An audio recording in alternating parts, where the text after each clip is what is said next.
Hello and welcome back to my channel. It's May at your service, and today I will be sharing with you a list of books that I think could help you get through your Goodreads challenge or any fitting challenge that you currently have that you need to finish by the end of the year for a couple days. I am currently struggling with my own Goodreads challenge. I targeted 75 books. Well, first I have set 50 books and then I adjusted it to 75, which is, I don't know if a good move, but I'm down to my last book for this year, and that is The Memories of My Melancholy Horse by Gabriel Garcia Marquez. I picked this up because I'm trying to explore more works from Garcia Marquez. One of my favorite novels this year that I've read this year is 100 Years of Solitude. And I've read another book which is also in this list that I will be talking about later. But this one is my current read. I'm already halfway through it, and so far so good. Well, not so good. It's kind of disturbing, but the writing style is expectedly perfection. This is about a bachelor who decides to give himself a wild night of love with a virgin on his 90th birthday. And what's even more cringy here is that virgin was an adolescent. She just turned 14 and on her way to prostitution because of some reasons that you will get when you read this. But this has a little more than 100-page book, so you'll finish this in one sitting. Not for me, but I'll bet on you. Also, some of the books in this list is a little bit more than 250 pages, but it's worth it. It's a quick read, it's a short read.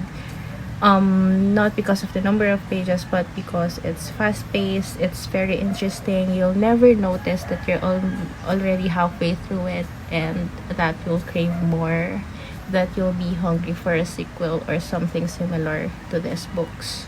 And one of those is The Girl from the Well by Rin Chupeco. This is a horror fiction book which tackles Japanese horror urban legends.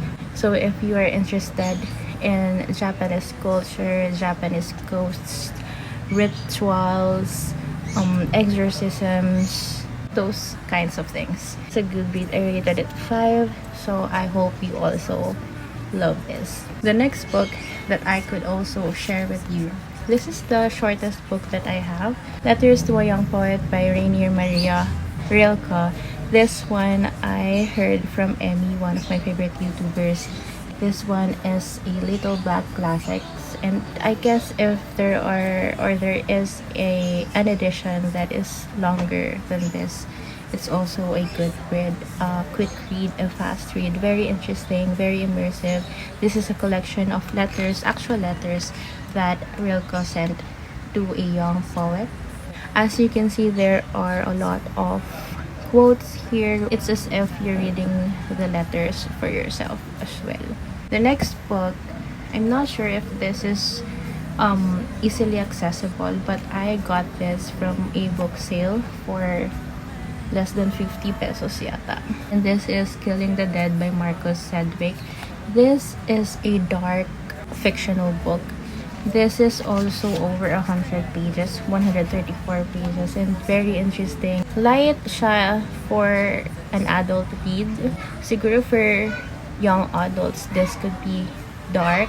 This tackles abuse, bullying, etc. There's also a trigger warning on suicide. So if you're into that dark side of fiction books, this is also a good read. Another disturbing read is Infinite Country by Patricia Engel. This one I started reading when I was in the isolation facility when I got COVID, I believe. Or at least this is one of my TBR nung time na yon. But this one I really enjoyed. This is a historical fiction set in Colombia which tackles violence, poverty, abuse, politics. If you want an entertaining read, this is not for you. But if you want to remind yourself of the life's challenges, ang ingay naman. If you want to remind yourself how different people face different challenges, this is a good read. The next book is After Dark by Haruki Murakami. This is one of my favorite books from Murakami, obviously. And ang haba ko po mag-tab that time. But this one I was reading when I was traveling, well, within Manila lang naman, but I was outside home.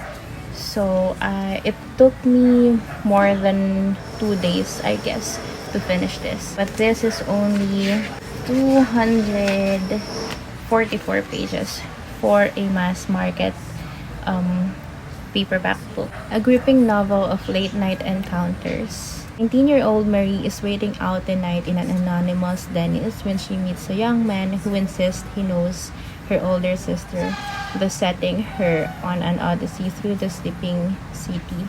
In the space of a single night, the lives of a diverse cast of Tokyo residents, models, prostitutes, mobsters, and musicians collide in a world suspended between fantasy and reality, utterly enchanting and infused with surrealism. After Dark is a thrilling account of the magical hour separating midnight from dawn.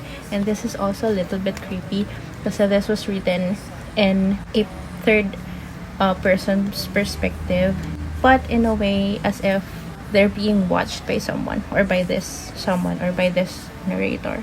It's as if there are hidden cameras from everywhere, and yun. But this is a good read. Very, very interesting.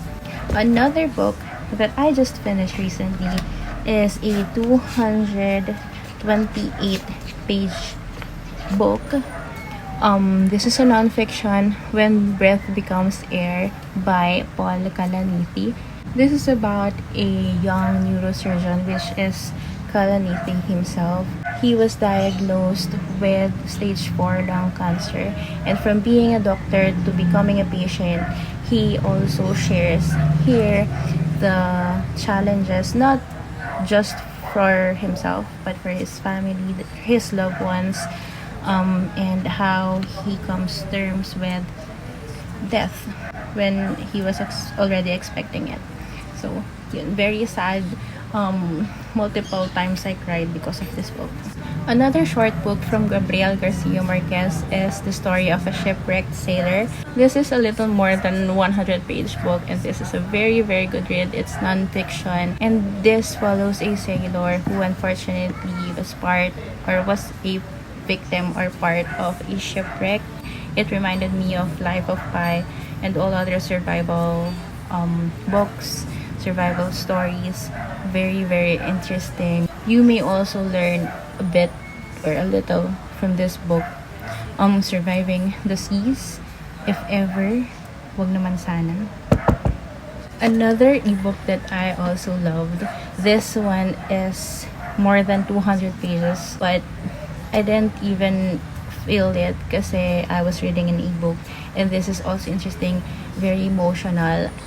In 5 Years by Rebecca Serla. This is a magical realism book, fictional, contemporary, and here we follow a woman who one day woke up with a different ring on her hand, with a different guy beside her on a different bed in a different apartment, and she realized they are 5 years in the future. So a book of life realizations, a book of friendship, love, any relationship in general, and even your relationship with yourself. And the last book that I could recommend. This is a super short read. Doesn't seem like it. It has 228 pages. But this is a very, very interesting book. Another fast read, another quick read, another book that will devour your cringy thoughts, if I may say. Men Without Women by Haruki Murakami. This has also received multiple mixed opinions, But for me, this is also good kasi not always men are bad. Not always women are good. It's just that it's kind of subjective in some ways and kind of objective as well and kind of literal as well, if I may say. So these are a collection of stories of men without their women, how they think or how they see different women in their lives. So very interesting siya kasi I remember a lot of names, a lot of friends, a lot of people from real life na I can relate to this book or at least some characters of this book. So those are the books that I could recommend. I read this in the past months, maybe in the past year, and I hope at least one of these books also caught your interest and also could help you finish or complete your challenges or your reading challenges this year. Thank you for watching and I'll see you whenever. Wanna make you, I wanna make you, I wanna make you feel something familiar. I celebrate you, God did his thing with you. Don't be a stranger, be my date. Without you, this ain't a holiday.